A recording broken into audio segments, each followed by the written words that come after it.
영혼을 성장시키는 책 소개방 영성 책방입니다. 오늘은 톰 라이트의 바울 평전 세 번째 시간입니다. 제8장 아테네에는 파르테논 신전, 니케 신전, 제우스 신전 등이 아크로폴리스의 장관을 연출하고 있었다. 그 언덕이 바로 아레오바고 곧 아레스 언덕이라 불린다. 아레스는 그리스 신화에 나오는 전쟁의 신이다.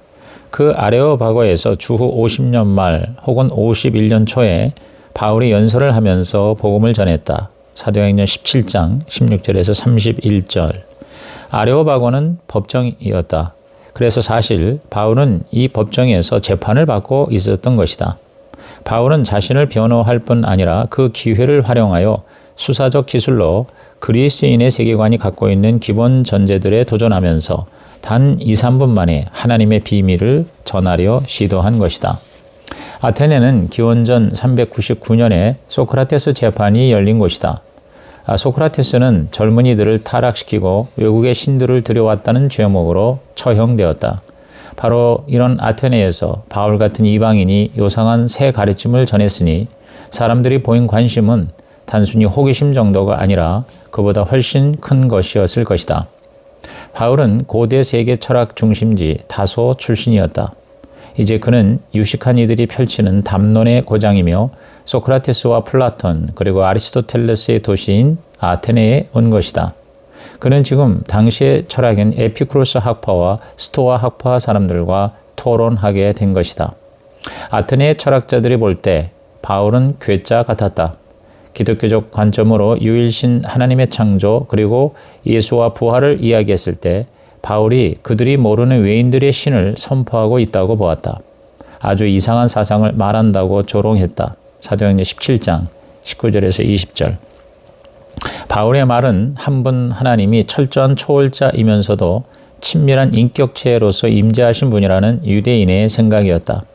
그러면서도 바울은 로마 시민이었다. 유대인과 로마인이 그리스 사상가이자 여행자인 바울 안에서 만난 것이다. 그는 그리스 사상의 언어와 개념을 철저히 꿰뚫고 있었다. 그리고 바울은 결국 메시아의 사람이 되었다. 바울이 아테네 최고 법정에서 연설한 요지는 확실하다. 여러분에게는 내가 말하는 것이 새롭게 들릴지 모르겠으나 사실 이것은 여러분 자신의 문화 속에 감추어져 있어이다. 예수와 부활의 소식이 여러분 체계에는 충격일지 몰라도 그 근본 진리는 이 세상과 이 세상을 지으신 한 분 하나님에 관한 진리입니다. 여러분의 문화와 철학은 기껏해야 그 진리를 희미하게 그리고 멀리 떨어져서 증언할 뿐입니다. 올빼미를 그 상징으로 삼았던 아테네는 자신이 지혜의 본산이라고 자랑했다. 그러나 바울은 이를 부인하면서 참된 지혜는 창조주이신 한 분 하나님이 세상을 향한 당신의 목적을 모든 민족 앞에 드러내셨음을 깨닫는 데 있다고 암시한다. 이 목적은 십자가에 못 박혔다가 부활하심으로 하나님의 아들이심을 드러내신 예수에게 초점을 맞춘다. 하나님은 바로 이 예수를 통해 당신이 오래전에 하셨던 약속을 다 이루시고 온 세상을 바로 잡으실 것이다. 결과는 몇 사람 외에는 아무도 회심자가 없었다. 대신 바울은 무죄의 선고를 받고 법정을 떠날 수 있었다. 일부 철학자들이 다시 듣고 싶다고 했지만 바울은 사양하고 고고하고 고상한 아테네 문화를 떠났다. 그리고 북적거리고 자기네 말만 옳은 줄 여기고 자기 주장만 내세우는 고린도 세계로 들어갔다. 9장 고린도 1. 아테네에서 고린도로. 고린도는 활력이 넘치지만 음란한 도시였다. 그 안에 고린도 교회는 한 공동체가 온갖 도전과 질문이 가득한 세상에서 메시아 백성으로 존재한다는 것이 무엇을 의미하는지를 보여주고 있다. 여기서 바울 자신이 새로운 도전, 새로운 기회, 그리고 새로운 마음의 고통을 마주하는 모습을 목격한다. 고린도는 그리스의 북부 아테네와 남부 스파르타를 이어주는 교통과 교육의 요충지였다. 항구 도시로서의 고린도는 인간이 저지르는 온갖 행위가 제멋대로 활개치는 곳이었다. 고린도는 가장 로마다운 도시 중에 하나였다. 황제 숭배를 위한 신전과 함께 다른 신들 즉 아프로디테, 포세이돈, 아폴론, 아스클로피오스 즉 치료의 신 등을 섬기는 신전이 즐비했다. 고린도에는 노예 출신의 자유인이 많았고 절반은 노예 신세였다. 바울이 아테네에서 고린도까지 사흘을 걸어서 갔을 것이다. 이때가 51년 초였다. 빌립보에서 심하게 매질을 당한 뒤로 한두 달도 안 되었을 때이다. 바울은 디모데를 데살로니가로 돌려보내고 혼자 남았다. 그는 나중에 고린도 교회에 이렇게 썼다. 나는 약함 가운데 큰 두려움과 떨림 속에서 여러분에게 갔습니다. 그러나 그는 새 친구를 몇 명 사귀었는데 그의 가장 중요한 후원자가 된 사람들이다. 로마에서 온 아굴라와 브리스길라를 만난 것이다. 그들은 바울처럼 천막을 만드는 사람이었다. 바울을 자기 집에 묵게 하고 생업을 같이 하며 에베소까지 동행할 정도로 가까워졌다. 여기서도 바울은 회당에서 사도 사역을 시작한다. 안식일마다 회당에서 온 힘을 다해 복음을 제시하고 설명하여 꽤 많은 유대인을 설복시키고 하나님을 두려워하는 몇몇 그리스도인도 회심시켰다. 후에 디모데가 와서 데살로니가의 소식을 전해주었다. 이 소식을 듣고 바울은 서신을 썼는데 그것이 바로 데살로니가서이다. 데살로니가 교회는 잘못된 길로 가는 일이 전혀 없었다. 그들은 핍박 앞에서도 믿음을 굳게 잡았다. 바울은 이들을 자랑스러워하고 기뻐했다. 바울은 데살로니가서의 짧은 시간에 믿는 자들을 한 사람 한 사람 격려했고 굳건하게 하였으며 하나님 나라의 영광이 될 것을 분명하게 밝혔다. 바울은 오늘과 달리 그리스도인의 삶의 방식이 전무한 상태에서 그 자신이 모범을 보여주어야 했다. 데살로니가 사람들은 바울을 본받았으며 특히 고난을 당할 때 그리했다. 바울은 그 소식을 듣고 넘쳐 흐르는 기쁨을 주체하지 못했다. 데살로니가 교회의 믿음은 아주 빨리 성장했다. 복음이 스스로 그런 능력 있는 역사를 이룬 것이다. 사람들의 마음속에서 역사한 것은 하나님의 말씀이다. 고린도 체류 초기에 쓴 데살로니가서는 다시금 확인된 믿음 그리고 든든해진 소망 그것이 조화를 이루며 울려 퍼진다. 고린도의 문제는 세 가지였다. 성과 돈과 파르시아 즉 예수의 재림이라는 쟁점이었다. 예수 따르미에게는 거룩한 성생활이 선택사항이 아니라 당연지사다. 절제가 없고 미친 듯이 격정에 사로잡힌 정욕은 하나님을 알지 못함을 보여주는 표지다. 그것은 우상에서 돌이켜 살아계신 참 하나님을 섬긴다는 의미다. 하나님의 형상대로 산다는 의미다. 돈도 처음부터 그리스도인의 제자도 가운데 일부였다. 가난한 사람들을 생각하는 것이 아가페 사랑이다. 예수 따르미들은 외부인들이 존경할 만한 방식으로 살아가야 한다. 공동체 누구도 경제적 어려움을 겪지 않게 해야 한다. 성생활과 물질에 인색함이 없음은 처음부터 그리스도인의 DNA 안에 들어와 자리 잡아야 했던 것이다. 가장 복잡한 문제는 파루시아, 즉 예수가 왕으로 임재하시는 것이었다. 하나님 나라가 하늘에서 이루어지듯 땅에서도 예수의 죽음과 부활이라는 사건을 통해 이미 시작되었다. 그러나 아직 그 나라가 완성되지는 않았으며 예수가 다시 오실 때 그 완성이 이루어지리라는 메시지다. 데살로니가 성도들은 주가 다시 오시기 전에 죽은 신자들은 어떻게 될 것인가 궁금해했다. 바울은 그들에게 소망 가득한 슬픔을 이야기한다. 모든 이가 종국에는 주와 함께 하나가 될 것이라고 주장한다. 바울의 고민은 종말에 하나님의 나라가 단번에 임하리라고 생각한 유대인들에게 그 나라가 이미 예수로 말미암아 이 세상에 들어왔지만 아직 완성되지는 않았으며 예수가 다시 오셔서 만물을 새롭게 하실 때에 비로소 완성되리라 하는 것을 이해시키는 것이었다. 예수가 언제 다시 오시며 그 사건은 과연 어떠한 모습으로 벌어질 것인가 라는 문제가 데살로니가 후서의 주된 초점이다. 고난과 심판, 곧 교회가 현재 당하는 고난과 하나님이 마침내 모든 문제를 처리하실 미래의 심판이 서신의 주된 관심사다. 갖가지 두려움과 풍문에도 불구하고 모든 것은 하나님께 달려있음을 확실히 알려준 것이다. 그리고 교회는 가족 공동체로서 서로 돕고 주의 재림을 잘 준비해야 했다. 고린도에서 바울은 반대자들의 공격을 받았지만 당시 회당장이었던 그리스보가 신자가 되는 쾌거가 있었다. 아울러 성령이 바울에게 침묵하지 말고 두려워하지 말라라는 음성을 듣고 더 많은 회심자를 얻게 되리라는 기대를 하게 되었다. 1년간 고린도에서 복음을 전하던 바울에게 유대인 공동체는 불법적인 방법으로 하나님을 예배한다고 당국에 고발했다. 그는 갈리오 총독이 재판하는 법정에 서게 되었다. 갈리오는 이런 일에 재판장이 되기를 거부하고 유대인들끼리 알아서 하라고 한 발 물러섰다. 그러자 유대인들은 회당장 소스데네를 붙잡아 폭력을 행사했다. 갈리오 총독은 폭도들의 구타를 중단시킬 수 있었는데도 아무 일도 하지 않았다. 바울 일행은 이 일 직후에 고린도를 떠났다. 에게해를 건너 에베소, 가이사랴, 예루살렘을 거쳐 안디옥으로 돌아갔다. 주후 52년 말에서 53년 초였다. 바울은 여행하는 동안 기도했다. 그는 예수를 유대교 기도와 전례에 담아 기도했을 것이다. 쉐마 기도를 개작하여 날마다 하루에 3번씩 예수를 부르며 우리에게는 한 분 하나님 그리고 또 한 분이신 주 예수가 계시니라고 기도했을 것이다. 한 분 하나님이 예수 안에서 당신의 목적을 이루신 것을 선언하는 기도이다. 그가 올린 기도는 출애굽 기도, 하나님 나라 기도, 메시아 기도, 예수 기도였다. 예수의 이름과 능력을 구하고 그의 보호와 인도와 격려와 그가 주시는 소망과 그분의 임재를 구한 기도였다. 10장 에베소 1 소아시아 여행 사도행전 19장. 바울은 에베소에서 56년경에 써보낸 고린도후서 첫머리에서 아시아에서 겪은 고난에 대해 숨기고 싶지 않다라고 썼다.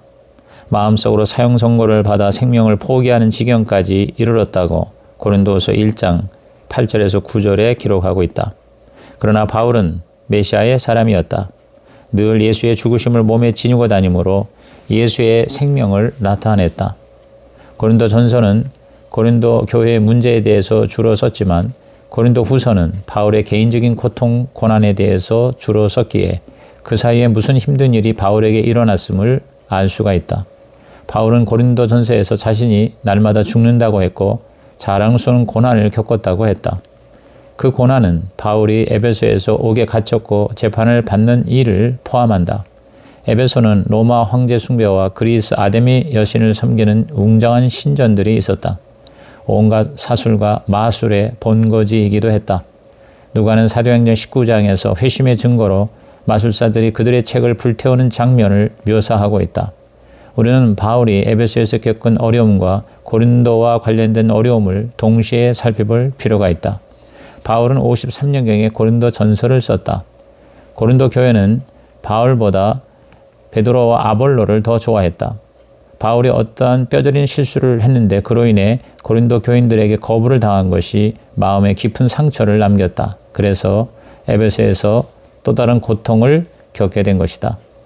에베소에 도착한 바울은 두란노라는 이가 소유한 강당을 빌려 2해 동안 천막을 만드는 일을 하는 한편 공개 강좌와 토론을 진행했다. 교역로와 문화의 또 다른 중심지에서 이렇게 한 것은 복음의 메시지를 퍼뜨리기에 탁월한 방법이었다. 말씀과 함께 치유의 사역도 일어났다. 바울의 손수건조차 치유의 통로가 된 것이다. 바울은 틀림없이 이때를 사랑했을 것이다. 그는 일하며 가르치느라 눈코 뜰 새가 없었다. 사람들은 그의 강론을 들으러 구름처럼 모여들었다. 병자를 데려와 고쳐달라고 요청하였다. 그가 지나가면 몸을 돌려 쳐다보았다. 예수는 주님이셨고 바울은 그의 사도였다. 그러나 어떤 심각한 일로 폭동이 일어났다. 사도행전 19장 23절에서 41절에 누가는 이 사건을 생생히 묘사하고 있다. 폭동과 함께 에베소에서 바울에게 일어난 일이 무엇인지는 자세하게 알 수 없다. 이 수수께끼를 풀기 전에 고린도로 돌아가 봐야 한다. 바울이 고린도 교회와 갑자기 관계가 악화된 것이 그를 공격받게 된 요인 중에 하나가 되었을지도 모른다. 바울이 없는 동안의 고린도 교회에서는 바울파, 아볼로파, 게바파, 심지어 메시아파로 갈라져서 분쟁이 일어났다. 고린도 사람들은 말솜씨가 탁월한 지도자를 원했던 것 같다. 그래서 바울은 세상의 지혜를 능가하는 하나님의 진짜 지혜를 주장한다. 바울은 종말을 염두에 두고 생각하라고 가르친다. 당시 그리스, 로마 이교 신앙이 지배하는 세계와 완전히 다른 세계, 즉 한 분 하나님이 살아 역사하시는 세계를 상상하며 살라는 것이다. 교회가 하나님의 영이 거하시는 새 성전이라면, 즉 고린도 교인들이 메시아에 속하여 있다면 부질없는 시시한 싸움은 하지 않을 것이라고 했다. 여러분은 메시아의 것이고 메시아는 하나님의 것입니다. 고린도전서 3장 23절. 십자가에 못 박이셨던 메시아께 속했다면 세상 기준이 완전히 뒤집힐 것을 기대해야 한다. 그들이 믿은 것은 인간의 지혜가 아니라 하나님의 능력이었다. 하나님 나라는 말이 아닌 능력에 있는 것이다. 하나님 나라는 이미 메시아 안에서 세워졌으며 마지막에 완성될 것이다. 그리스도인의 삶과 사랑과 기도와 기념과 고난 그리고 특히 사도 사역은 사회에서 누리는 특권이나 기지 넘치는 수사와는 아무 관련이 없다. 그것들은 이미 임하신 그러나 아직 완성되지 않은 하나님의 나라와 종말론의 틀 안에서만 의미를 가진다. 바울이 이 같은 사도의 능력을 보여주었는데도 고린도 교인들이 배신을 하자 바울은 낙담과 고통에 빠졌다. 에베소로 돌아오는 에게해의 배 안에서 바울은 가판을 이리저리 왔다 갔다 하며 자신의 문제가 어디서 비롯되었는지 하나님과 적지 씨름을 하였을 것이다. 그는 그가 사랑하는 고린도 사람들이 그를 대하는 태도에 정신이 멍해지고 속이 뒤집혔다. 그래서 그는 지금 남아있지 않은 고통스러운 서신을 고린도에 보냈다. 그리고 진전된 결과를 기다렸다. 이런 때가 목회자에게 괴로운 시간이다. 그는 그저 기도하며 고통을 겪을 수밖에 없었다. 성령이 역사하기를 바라며 더 기도하고 더 참을 수밖에 없었던 것이다. 바울이 사도로서 그 앞에 놓이는 모든 일을 오로지 빛나는 영광 가운데서 척척 해 나갔으리라고 추측하는 사람은 고린도 후서를 도저히 공부할 수 없으며 백날 공부해봤자 아무 소용이 없다. 대적이 바울을 세게 친 때가 바로 이때였다. 빌립보에서도 데살로니가에서도 그랬던 것처럼 때로는 이교도들이 바울을 위험한 유대인으로 보는 바람에 반대가 일어나기도 했고 때로는 유대인이 바울을 이교의 신앙으로 장난질하는 사람이라 여기는 바람에 공격이 생기기도 했다. 그가 폭력에 닥칠 때는 이런 아이러니가 그의 상황을 어렵게 만들기도 했다. 당시 에베소에는 아데미 여신으로 가득 차 있었다. 아데미는 풍요와 다신의 여신이었다. 많은 젖가슴이 있는 여신의 은상은 그 자체가 명물이었다. 그 여신이 에베소 사람들을 보살펴 주었던 것이다. 바울은 이 여신 자체를 비판했다. 그런 사람들에게 손으로 만든 신은 신이 아니라고 외쳤다. 그로 인해 바울은 은세공 장인들이 중심이 된 폭동에 휘말렸다. 사람들은 에베소의 아데미는 위대하다, 에베소의 아데미는 위대하다라고 소리쳤다. 원형극장에 모인 5만이 넘는 무리들의 함께 외치는 모습을 상상해보라. 수만이나 되는 군중이 한데 모여 큰 소리로 외치면서 주먹을 휘두르는 모습은 오싹할 정도였다. 흥분한 군중들은 대다수가 자신들이 왜 모였는지도 모르면서 소리를 질러댔다. 당시 에베소의 행정관이었던 서기장은 바울 일행이 어떠한 법률도 어기지 않았다는 것을 상기시키면서 폭도들의 소란을 진정시켰다. 이 일로 인해 바울은 성경에는 나와 있지 않지만 감옥에 갇혔을 것으로 추측된다. 로마 세계는 감옥을 보통 처벌이 아닌 재판을 받기 위해 가두는 구금 장소로 여겼다. 당시 감옥에서는 죄수에게 음식을 주지 않았고 알아서 가족의 도움을 받아 먹어야 했다. 고린도후서 4장에 의하면 이때 바울은 마치 산산이 부서지고 버림받고 파괴당하여 정신을 놓은 채 어쩔 줄 몰라 했을 것이다. 추위와 굶주림과 통증에 어두운 시간을 보낸 것이다. 바울은 예수의 죽음으로 모든 어둠의 세력이 격파되었으며 그의 부활로 하나님의 새 창조가 시작되었다는 사실을 가르치고 설교했으며 즐거이 축하했다.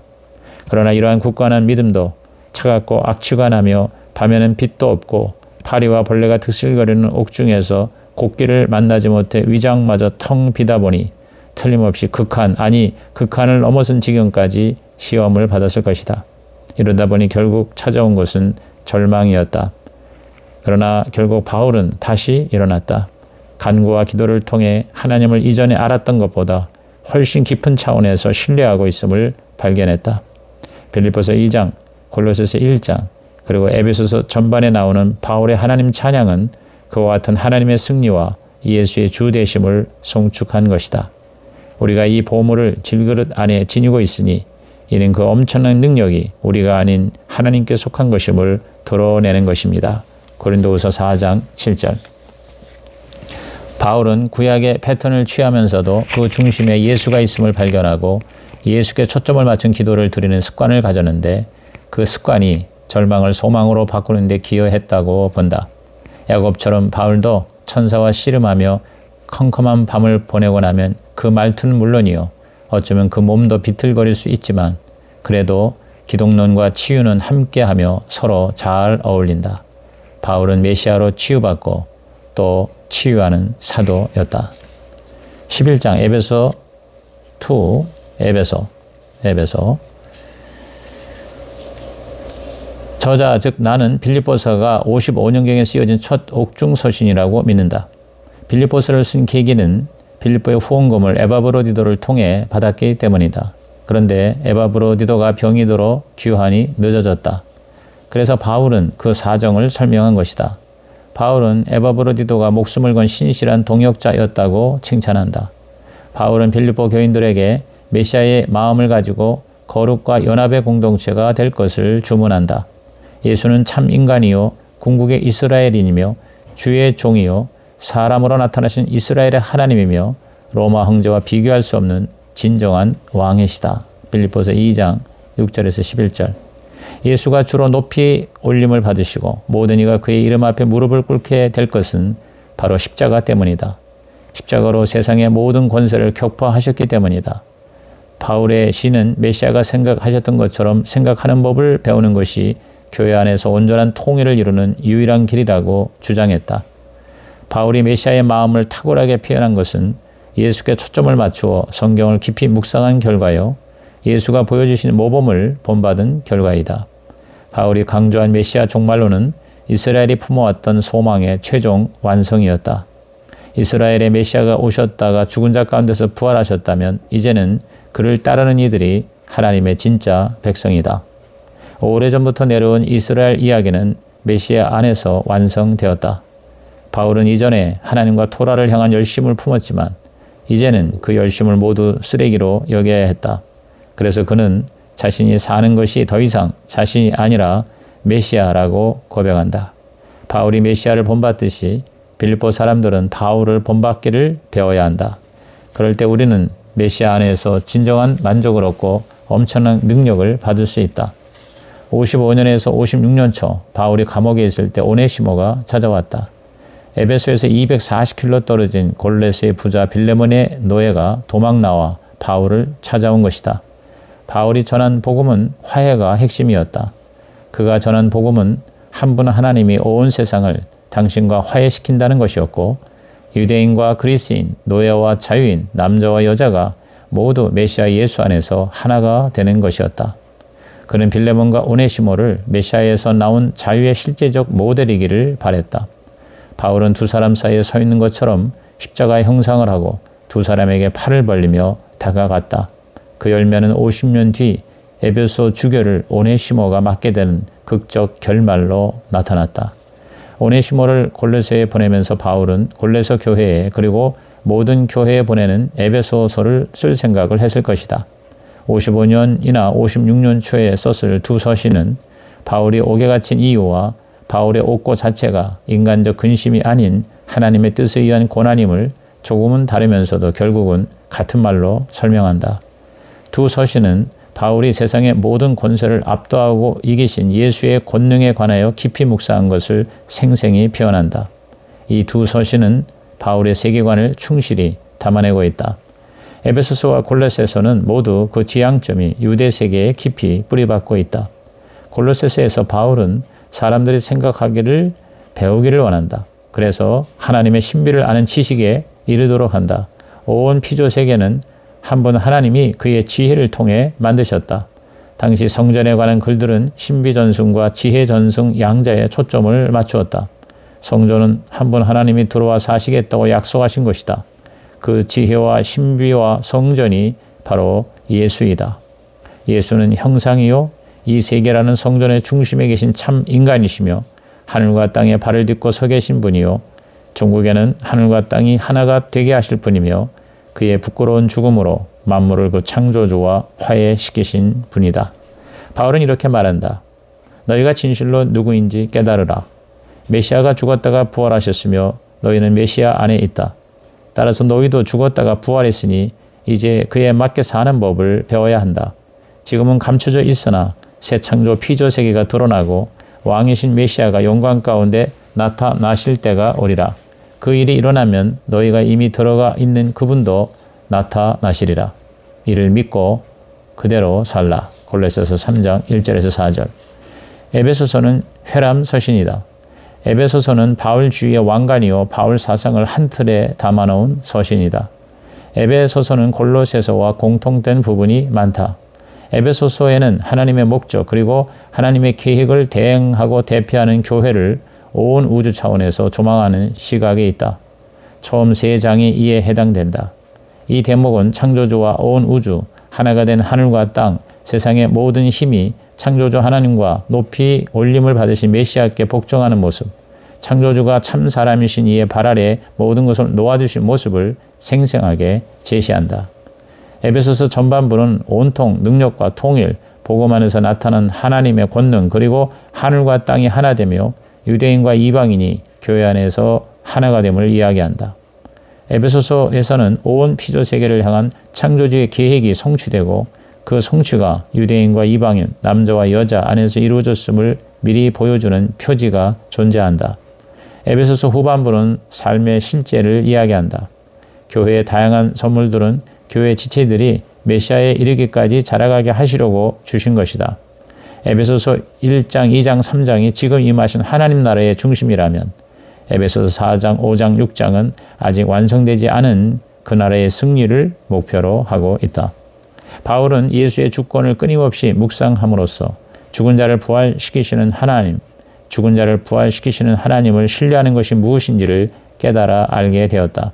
그럼에도 그는 2가지 도전 앞에 서 있다. 첫째, 그는 고린도로 가야 한다.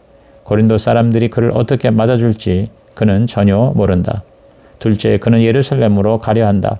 이방인 교회들이 모아준 연보를 갖고 예루살렘을 도우러 가기 원하지만 그 연보가 오히려 사태를 악화시킬 수도 있다. 결국 그는 로마로 가고 싶어 한다. 그러나 나중에 심지어 로마조차도 스페인으로 가는 도중에 잠시 들렀다 갈 것으로 생각하게 된다. 이상 톰 나티의 바울평전 제3편을 마칩니다.